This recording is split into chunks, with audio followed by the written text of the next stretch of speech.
Mm, Thank you guys for coming today. I'm gonna give a few more minutes, I guess, to kind of get people coming in, and then we can kind of get started. Um, so yeah.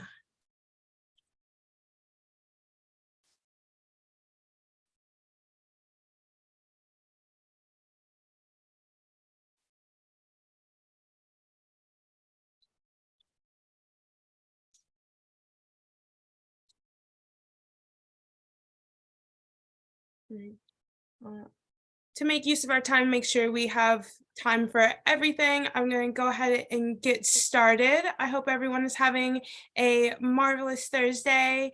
And I just want to thank the audience for coming and listening to us talk about everything.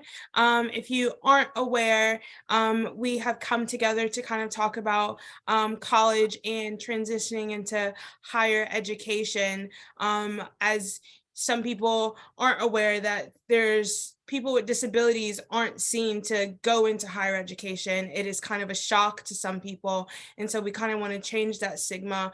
And we also want to talk to like our younger self, someone who's looking into going into university. What would we want us to know going through this transition? So that's kind of what we're here to talk about today. So I'll introduce myself, and then we can kind of go around and introduce everyone else. I guess starting with your name and your disability and kind of where you're from. So my name is Curran Brown. I have a spinal cord injury, and I am from Atlanta, Georgia. I'm just going to go in order on my screen that I see. So I'm going to start with Nila. Hi, I'm Nyla. My disability, I have muscular dystrophy, and I'm also a wheelchair user, and I live in Greenville, South Carolina. And Tyree. Let me know if I'm saying anyone's name wrong. Yeah, I'm Tyree Brown. I live in Maryland. I also have a spinal cord injury and I'm a wheelchair user. And I am a Christian visual artist. And last but not least, go ahead, you're ready. And hi, everyone. I'm Johileny Meran. I have cerebral palsy, and I'm also a wheelchair user, and I'm from New York. But I was born in Dominican Republic, so that gives me a different perspective.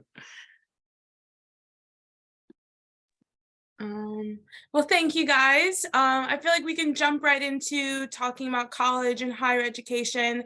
First, I think we can give kind of a background on our transition into college and kind of where our paths have led us. So we can talk about that, and then we can kind of jump into some of the questions that we have.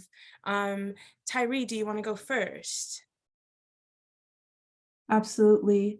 When I graduated high school in 2013, I knew, well, before then, I'm like, college is what I want to do, and no one's going to tell me otherwise. And I went to a small school in DC called the Corcoran College of Art and Design. I just wanted to pursue my career in art, but I, after 2 years going there, I was injured in a car accident. And after my injury, I thought, well, I can't do anything. Why go back to school? It'll be too hard. It wouldn't work. So years later, about maybe 5, maybe 4, something kindled in me to start back going to school or to finish what I started. But I didn't want to complete my bachelor's. I said, I just want to get my associate's degree. And I was able to go to my community college as seen here to get the credit that I needed to complete my associate's degree at the Corcoran School of Art and Design. But coming back in 2021, I decided I wanted to learn more about a new skill. And I wanted to take a certificate at Prince George's Community College called Media Production Certificate. And there I'm able to learn about cameras, digital media, and social media, and how to utilize that to further my artistic career. But college is something that I knew I wanted to do, but now after my injury, I'm just taking a different path in my journey. Thank you for sharing. Does anyone want to volunteer, or I can call on someone? I can go ahead. So hi everyone. I graduated high school in 2015, and I went to NYU's College of Arts and Science. So I think for me, education was really kind of like my escape. So I was 100% sure I was going to college. There was no doubt. The doubt was where I was going to go. And so I applied to 30 colleges my senior year, in total, like community colleges, SUNY colleges, like in New York, and then private institutions. And I ended up going to NYU because I got into what they call a higher opportunity education program, which is really just a program that allows inner city kids to have additional support through college. So things like additional mentoring, additional like support through teaching assistants and more. And I also I started college like 5 days post high school graduation. Like I had a summer institute to attend pre-college to get sort of like rolling into, getting used to what a college class would look like, what kind of supports I would be needing. And I think that it was like a rude awakening. That summer was just like, I went to a high school in Williamsburg, not a very well-known high school, but they didn't have a lot of resources. And so I didn't have access to after-school programs. I didn't do much outside of the school structure. So when I got to NYU, that was sort of my focus. I wanted my experience to be not just classes, but more. And I hope that I can share a little bit more about that later. But yeah, and I think one of the things that I appreciated most through my application process was understanding the difference between receiving my accommodations in high school versus college. So I understood that I had to advocate for what I needed. It wasn't just going to be given to me by my teachers like it was in high school. And that was sort of like a transition piece that I needed. And then also applying to as many scholarships as I could. I ended up having, I think it was either 5 or 6 scholarships in total that ended up paying fully for my 4 years. So I graduated without any debt. And I always tell people, apply for everything that's out there, because there's a lot of free money that people are not applying to. So I'll leave it there. We'll talk more, but Nila, go ahead. That's amazing. Oh my God. But I graduated high school in 2017, and I knew that I wanted to go to college. One thing about me, I'm a very determined woman. So I was like, yes, college is it. So at first I went to Furman University that's in Greenville, South Carolina. And I was so excited to go to Furman because it was my top choice. So I was like, this has to be a sign. And I also was given a scholarship. So I went there and I had to learn a lot as a disabled woman about accommodations, accessibility. And I would say Furman did a real good job with that. I think because there was a lot more disabled students that was attending the university, but there was moments where I had to kind of step in and talk about things that should be better with accessibility. I would say the accommodation, that was kind of like the tricky part because I was very vocal. I know there was some disabled students who was denied certain accommodations and they just kind of dealt with it. But me, I was like, I want to be successful. So I'm going to be vocal about it. Sadly, I had to transfer from Furman because something happened and I went to the University of South Carolina upstate, where I dealt with sadly, a lot of inaccessibility and not much accommodation. So I try to use my voice as like all the time to talk about why disabled students should be very like focused in the administration. But sadly, I was one of the only like disabled students, like disabled students that was there. And so there was a lot of things that I had to put up with and I had to speak about. And it became very exhausting, but I was so focused on future students who want to come in who are wheelchair users or who have a physical disability. I wanted to help make a difference, and I hope I did. I can say that people have remembered me, and I hope that whoever's like step on that campus, that things will be better because of my voice. One thing about me, I always say I have a loud voice, and I will use a microphone if I have to. But I would say college has really opened my eyes a lot about ableism, especially on campuses, and it helped me understand why a lot of disabled people cannot be like successful. Like it's a privilege to be able to graduate from college and also, apply to grad school because that's what I'm going to do next fall. But that's not a lot of disabled students have that opportunity because of ableism. So hopefully with this webinar, we will be able to educate people about ableism on campus, but also give hope to disabled students who want to pursue higher education. Oh, awesome. Thank you for sharing. I loved hearing all the different perspectives, and I like how it's also from different states representing. It's really nice. So I can share a little bit about myself as well. So I'm originally from Georgia. I graduated high school in 2013. And I also knew that like I really wanted to go to college. And I also knew that I didn't want to go to college in state. Very different from what my mom wanted. We butted heads a lot that year. So that was kind of, I think, the hard part of transitioning, of like my mom saying like, no, you're not going. Like I originally wanted to go all the way to California and she shut that down right away. So it was coming to a common ground. I really also played wheelchair basketball, so I knew I wanted to continue sports. And I found the University of Illinois, who has a wheelchair basketball team.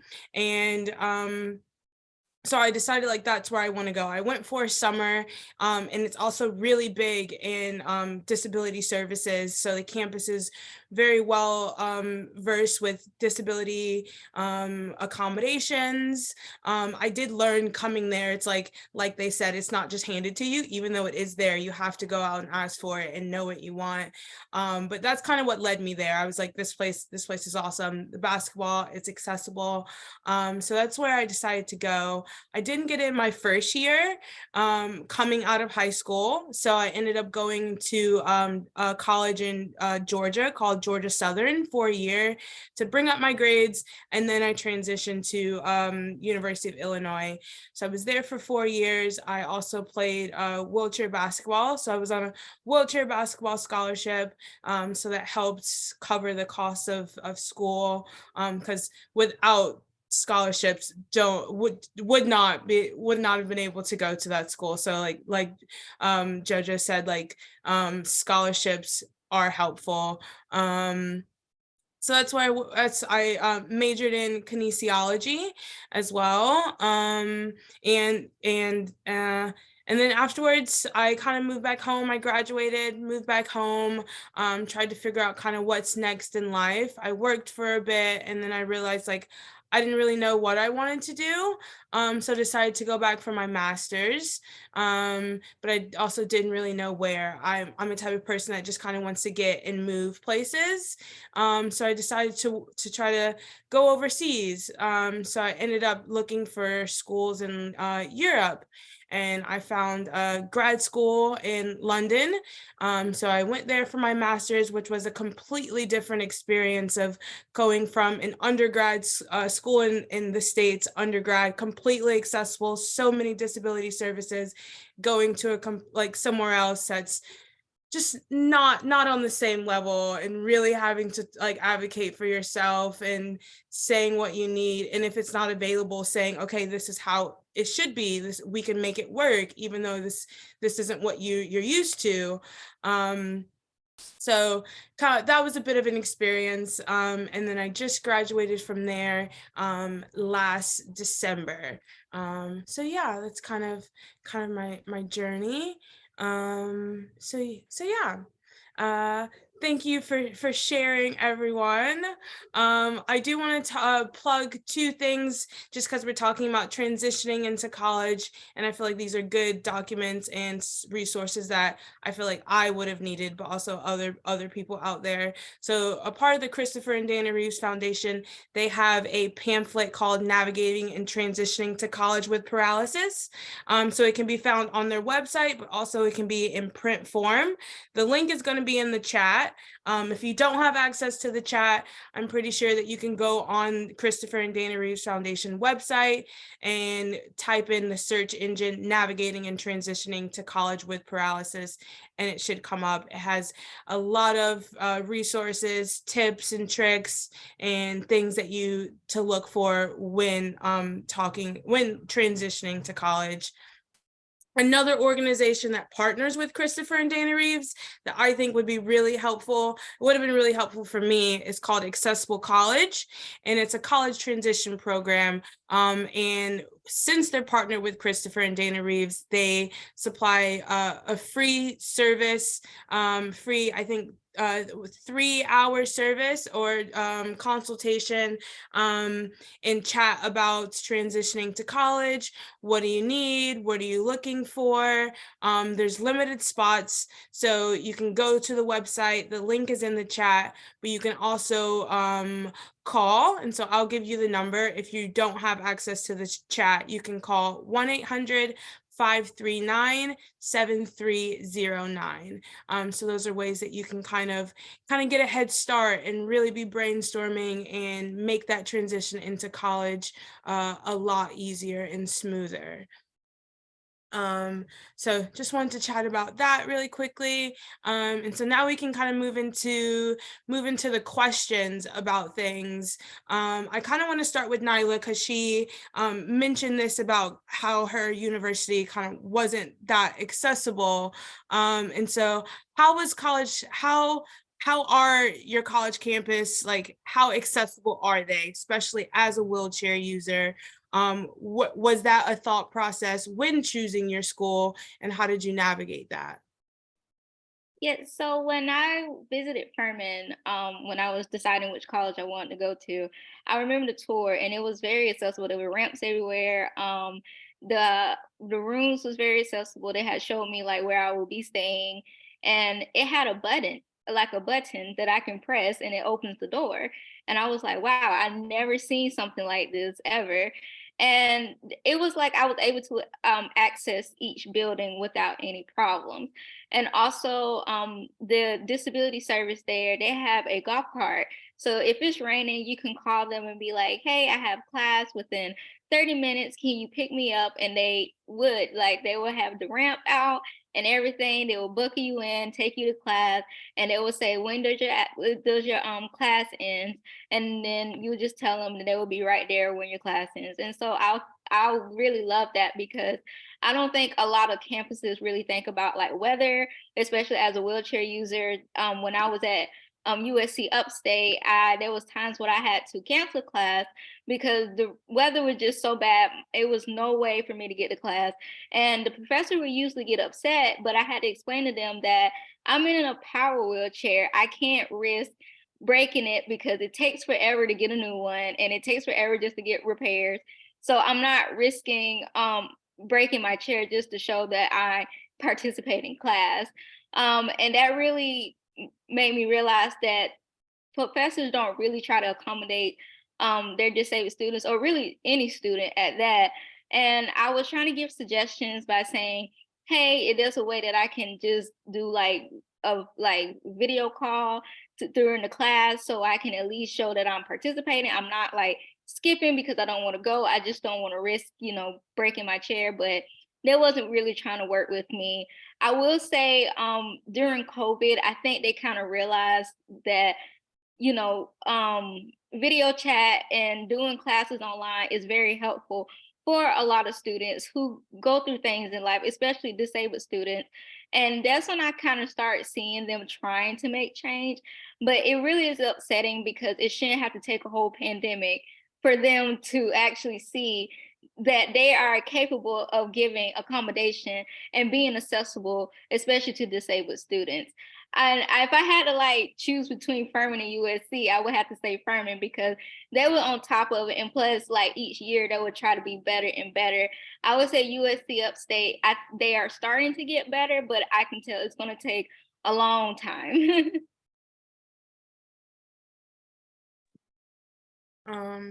That's really surprising that it was difficult to get what you needed and people weren't really accommodating. Speaking of the golf cart, I feel like that was something that was available to my school because I am from Georgia where there is no snow, and then I went to Illinois, which is the complete opposite, and I just was not ready for it. And so one way they did accommodate is they had a bus service that you could schedule. They picked you up right at your house, and they dropped you off right at your class, and so you can kind of schedule that throughout your day. But that is something that I honestly didn't find out until my second year that was an option, because no one told me, and it's not something that I looked for. And to me, I was like, it's snowing, so everything's going to be canceled. Well, Illinois, it's like, no, everyone is still going to school, and they had these resources, so I didn't really have an excuse. So it was good that I found out and went to the disability service and see what there is available, because my school was very accommodating for stuff like that.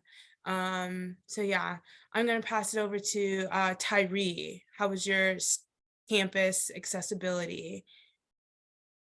My first school, the Corcoran, I'll say the school that I went to before my injury, I never really had to notice what accessibility looked like, but I did notice ramps and the door where you can push to open. So those were there.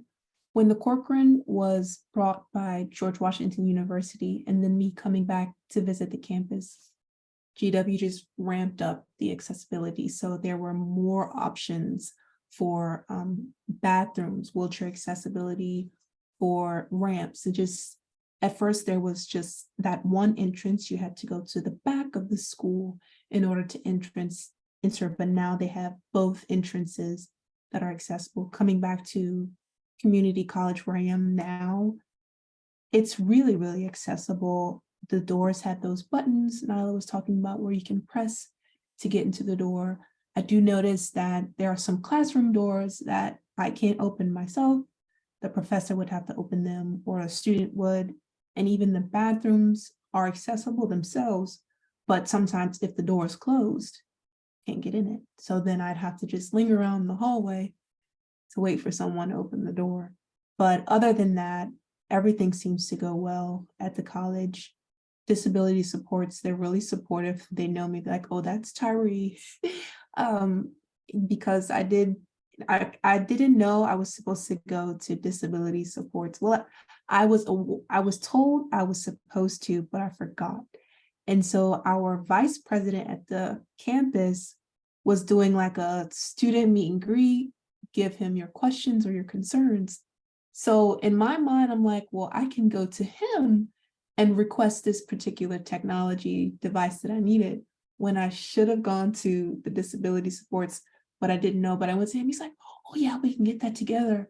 Oh, you need this? He's like, yeah. So he reported to the disability supports, and they were like, Tyree, you got us in trouble. They were just playing, but they weren't in trouble, but because they're getting like, you need to get this done by the VP of the school, they were like, oh my God, this probably is bad. But they were just like, come to us next time. And now I know if I need anything, the disability supports community there will help. And it's good. It's all good.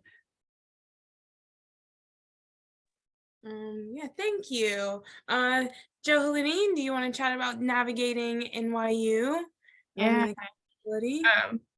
I think accessibility went into picking my school, but I was more preoccupied with like knowing that I would be away from home, but not really away. So I chose NYU because of that, because of the location. And NYU doesn't really have a campus. It's the city. It's like, so I had to do a lot of like self-learning to like, you know, get better at navigating the streets on my own, like pushing. I advocated just as I graduated high school to get a smart drive, which really, really helped me, you know, being able to get from class to class in the city, because it's like, we know the city, it's all potholes and no 100% curb cuts and all those things.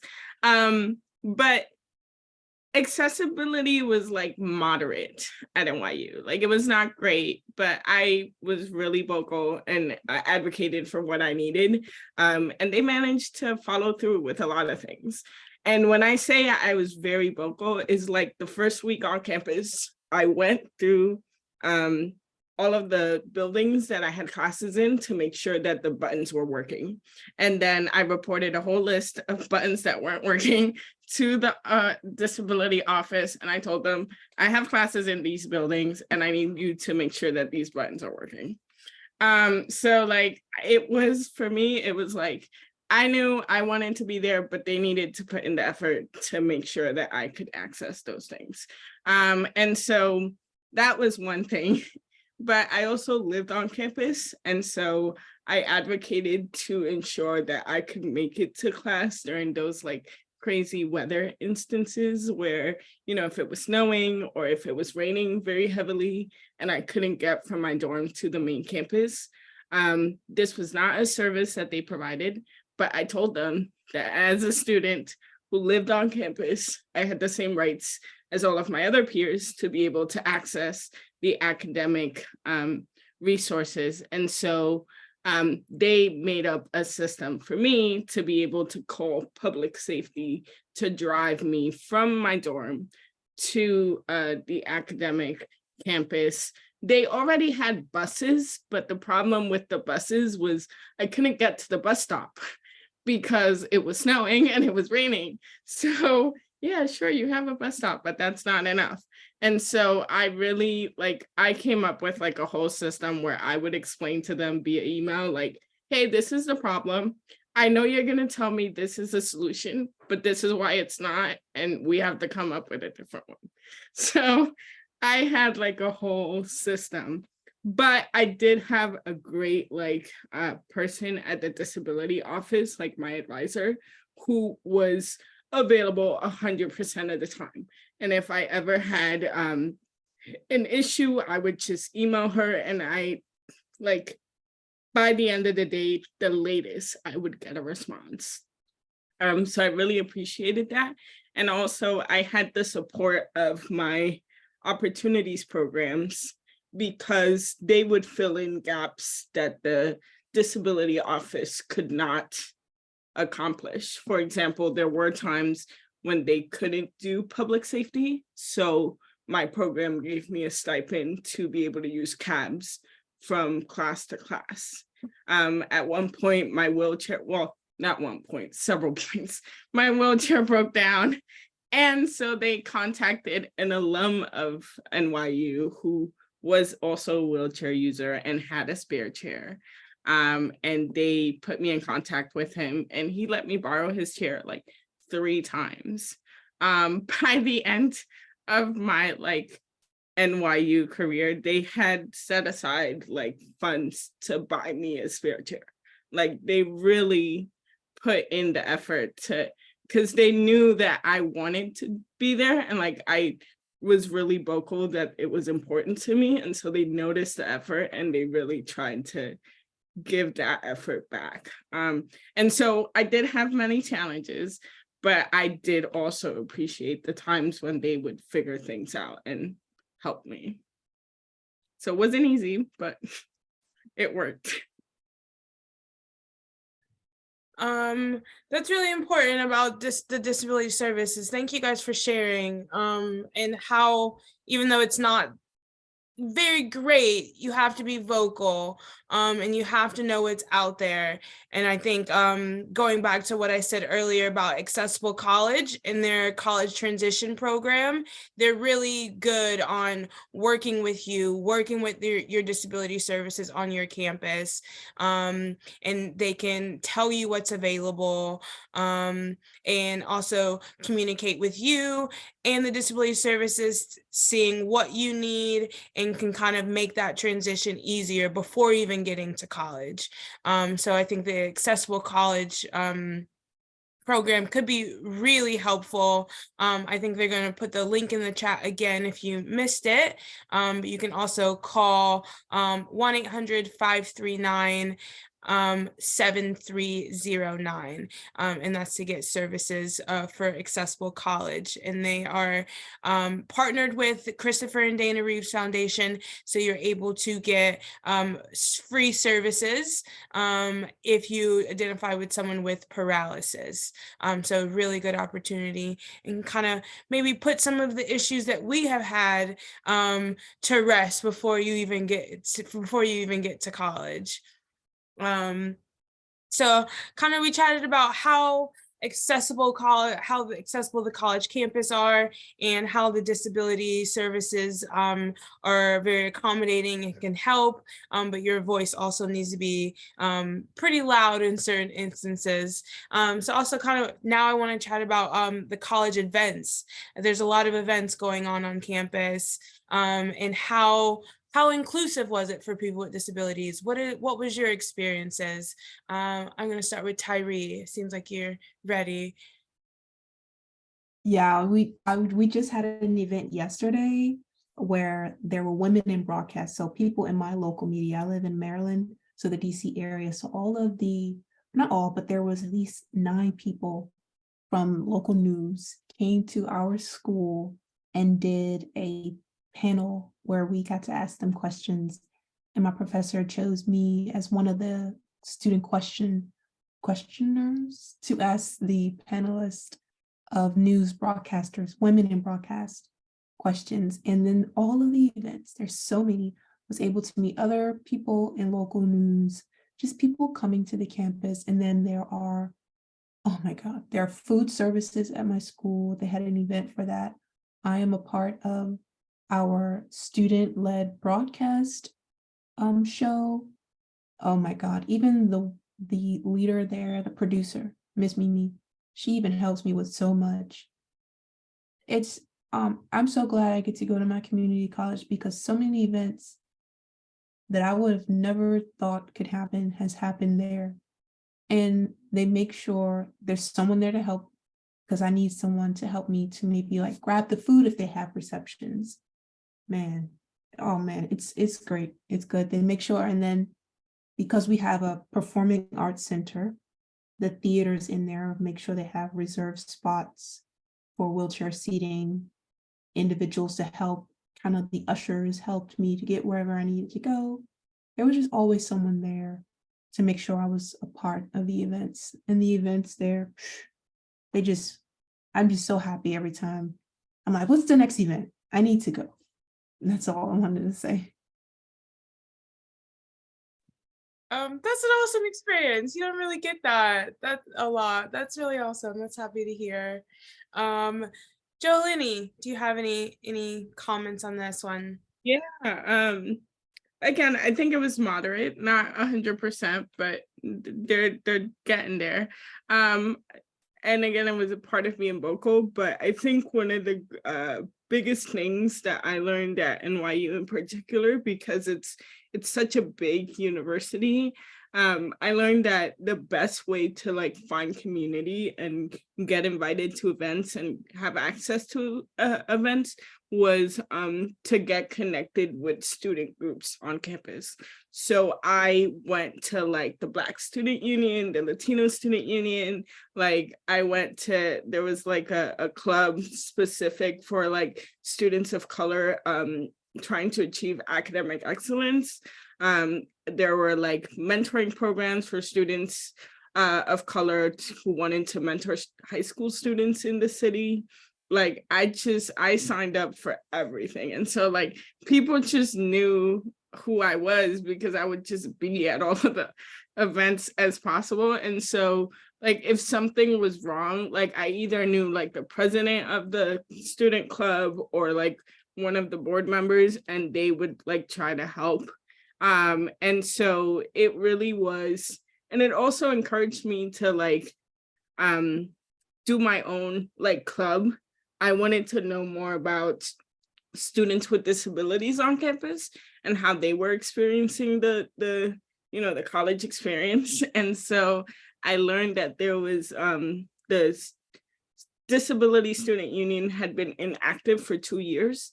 And so I took up the work really of like revamping that like club. And so I would connect with the other student leaders to like guide me and help me through, how do I get events? Like, how do I make sure these events are going to be accessible to anyone that show up and that kind of stuff. So a lot of the events on campus are student centered.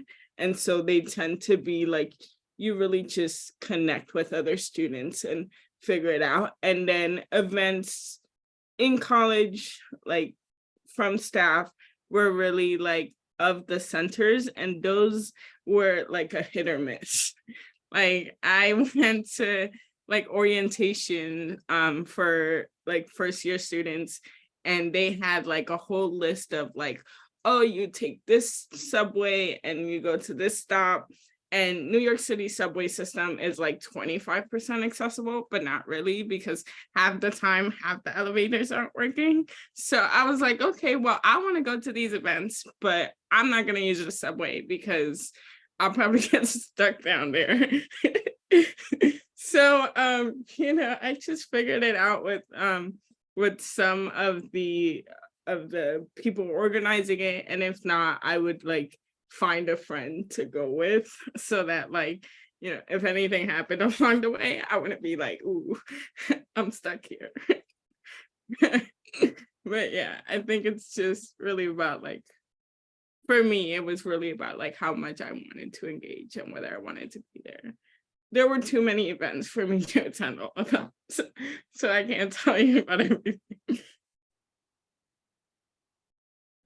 Thank you for sharing. Nila, you have anything to add? Oh yes. I would say the campus events, they were very accessible. Most of the events for me, it was like mostly outside. They was usually in buildings where I can have access to them. And I am a member of the great sorority, Alpha Kappa Alpha Sorority Incorporated. So when in the meetings, whenever we have an event, I always try to be vocal about making sure that it's accessible for students with disabilities, and also for me, because I want to attend if I'm able to attend, depending on my schedule. And also like I like to connect with other organizations too. So I will try to like talk to them and ask questions like, is it accessible? Where is it? So I can decide if I'm able to go, or maybe they should like look at different locations. If not, I won't go, but I always try to like make sure to be vocal about, hey, there are disabled students who do exist. So try to keep in mind when planning your event. But most of all, it was all accessible. I would say I always had a good time. I always made sure to go to events to get a free t-shirt. I always did that. I had to get a free t-shirt. I have so many t-shirts. And free food. And free food. Yes, and free food. And there was food and t-shirts. I was there. I don't care if I had to get in my manual chair, ask a friend to help me. I was going to make sure I attend, because it's nothing like having free food and the t-shirt. You don't get that in the adult world. I love the comment about the free food and free t-shirts. That's something I was going to touch on at my school. There was something at the beginning of every year. It's called Quad Day. So it's where all the clubs and like all the student-led programs kind of just set out a booth on our quad, and they're always giving out something, literally always. So you come with like a backpack because you're going to get something, even if you don't know if you want to participate, you write your name down and just see what they're about. So it was that was a good experience to just kind of see what your school has, get free food, free stuff, and kind of see where your niche is in your university. Because my university had a lot of different options. Like there was things from like an anime club to a squirrel watching club to like it was very diverse. And I will say, like, speaking thinking about what Johileny said, how student-led events was more accessible than staff-led events. In my experience, it was a bit different. Like for the staff events, or the events that was run by the school, they kind of they knew what to follow. It had to be accessible. It had to be an accessible building. So it was a bit more easier to navigate, but they also weren't as fun because like the student-led events, like they know it the students are there for, and so the student-led events, they were a bit harder. You had to really kind of dig to see, okay, where is this? Is an accessible location? But I did notice with my experience, like if you tell them, kind of show your interest beforehand and say like, oh, I really want to be a part of this. They were very receptive. They're like, okay, we know you're coming. We will make sure that this is in place. And they were quite accommodating. But it was something that like I had to make myself known, because there was a couple times I would go to events, I would hear about it. It's like, oh, okay, let's just show up. And wasn't the greatest experience sometimes. So there was a lot of planning to go into it. But if it was something that you showed interest and let them know that this is what I wanted to do and I wanted to be a part of, they were pretty receptive at making it very accommodating. So that was pleasant to see. So yeah, moving on. I know we touched about professors. I'm going to change topics just a little bit, talking about professors accommodating for your needs. I know, Nila, you touched on this a bit in your experience, but Tyree and Johileny, do you have any experiences with like professors in accommodating your needs, or did you have any issues?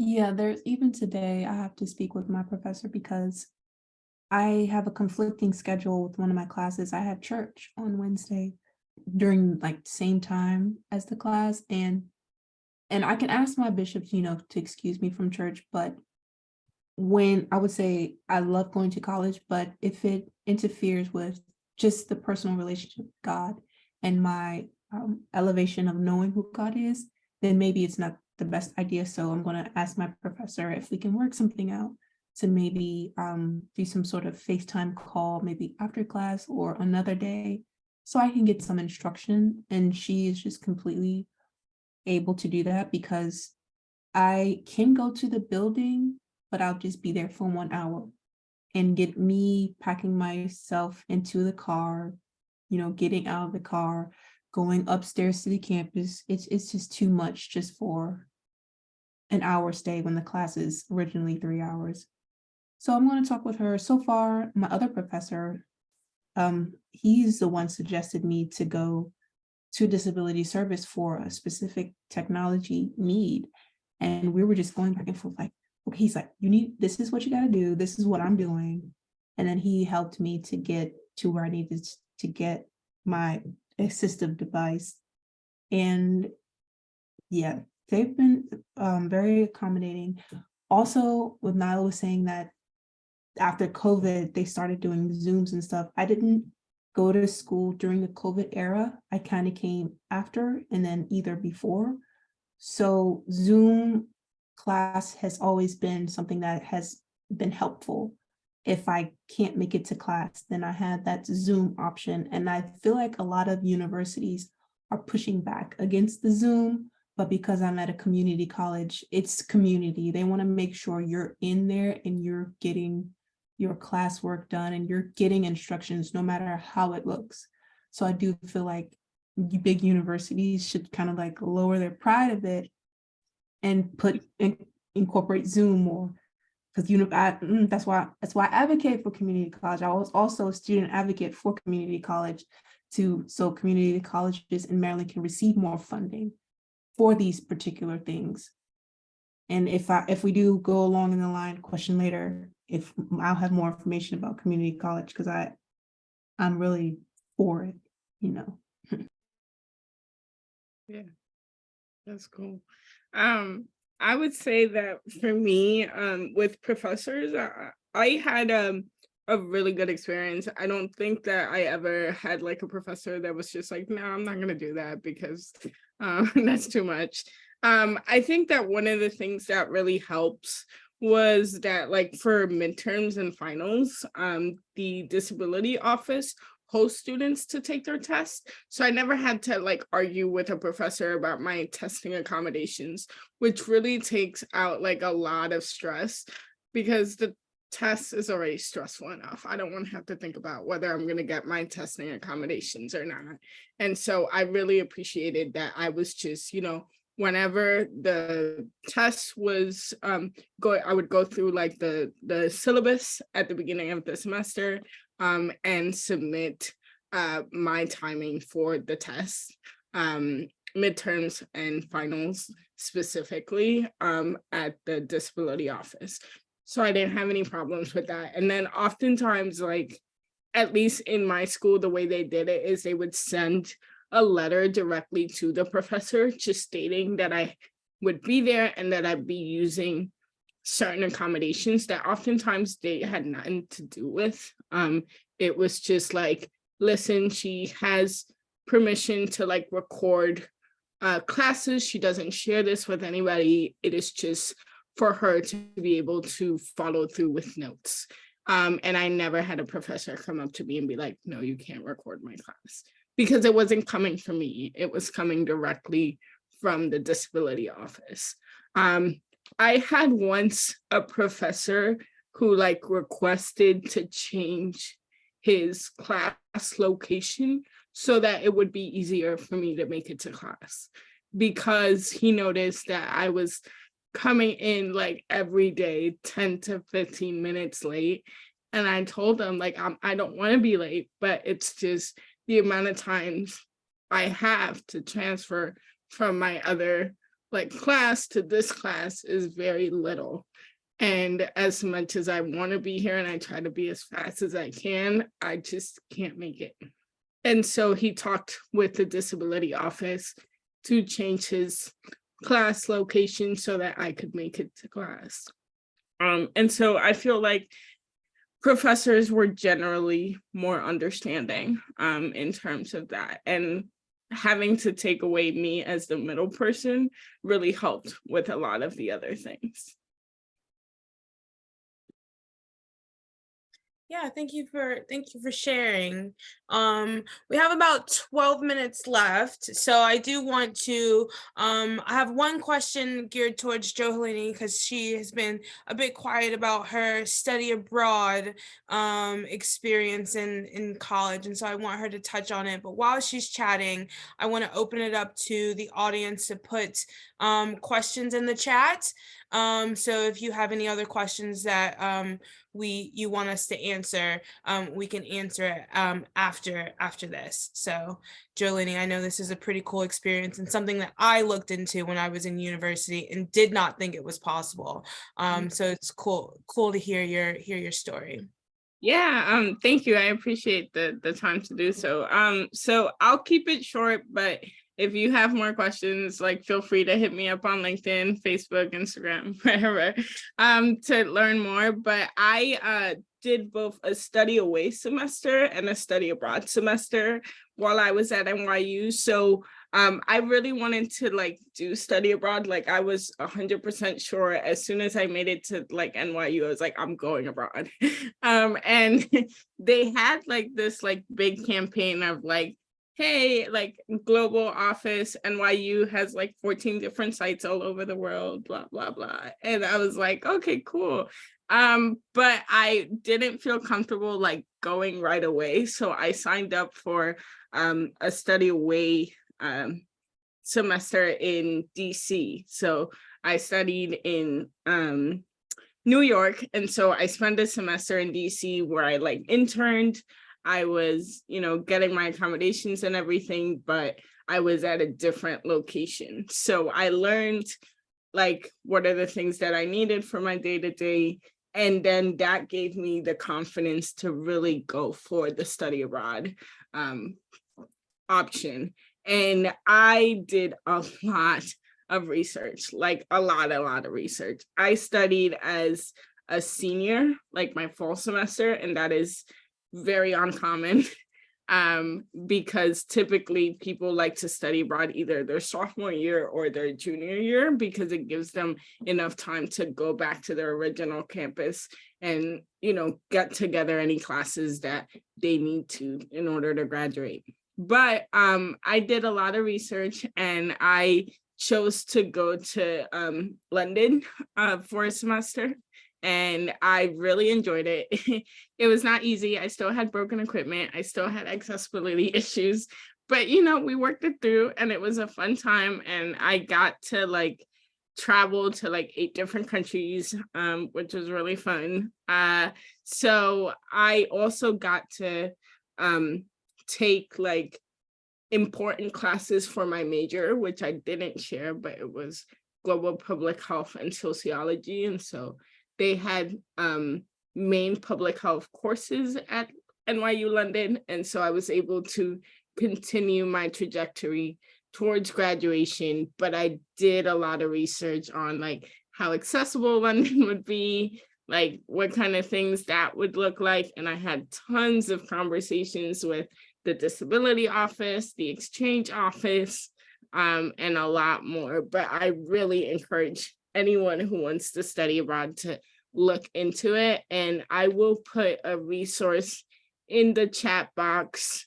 The Mobility International USA has a program called the National Clearinghouse on Disability and Exchange, and they have tons of resources, tip sheets, stories of people with disabilities traveling away and abroad.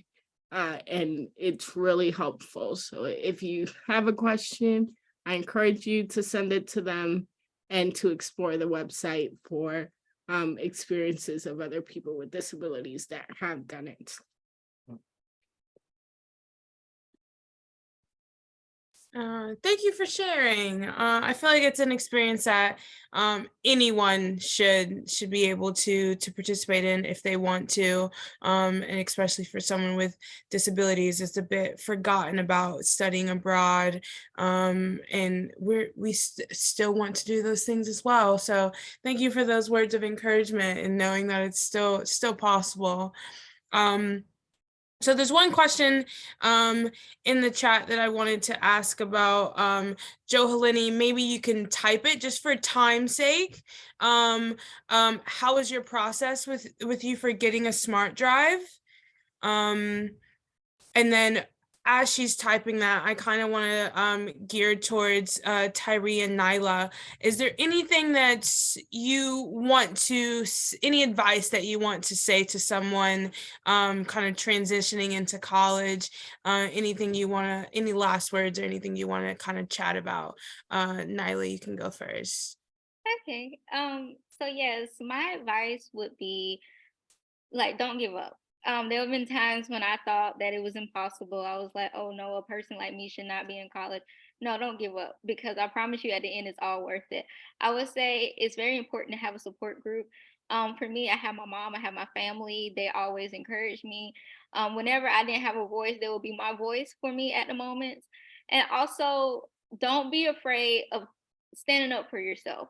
I know sometimes it can feel very intimidating. It can feel very scary at times because you don't want to be in a conflict situation. You don't want to bring in bad energy, but stand up for yourself, because I promise you, you don't get anything if your mouth is closed. You want to make sure you say, hey, I need this. This is what I need. And I'm not going to shut up until I get it. So always stand up for yourself, always be vocal, and make sure to connect with people on campus. I promise you, regardless of the ableism and everything, there are people who will be there to have your back and be there for you every step of the way. And you will always build great friendships. I have built great friendships just by joining organizations, just by, going to student events. And I'm very thankful.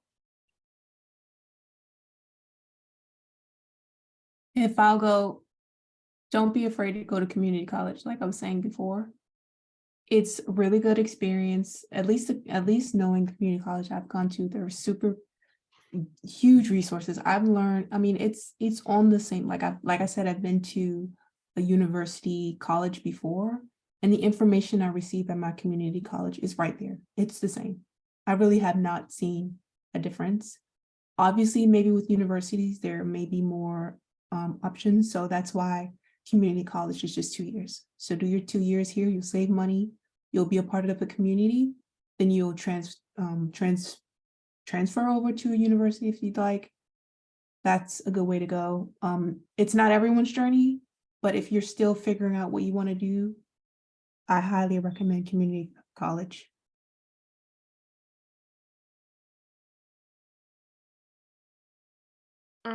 Thank you for that. There's another question in the chat. We have 4 minutes left, but I think this one is quite interesting. So I kind of want to hit on it if anyone wants to jump in.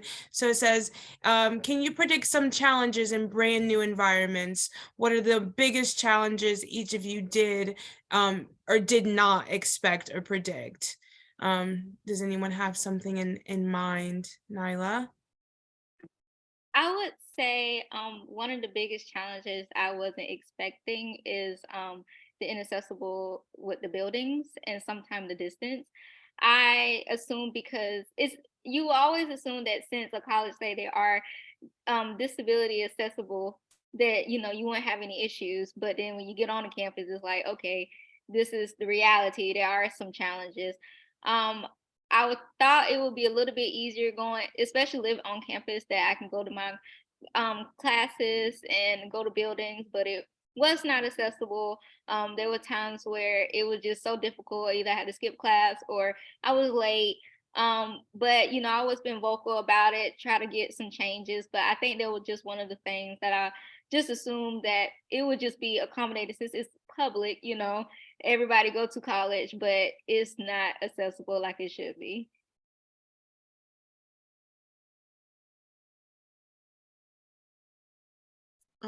Thank you for sharing. And thank you for everyone's time today.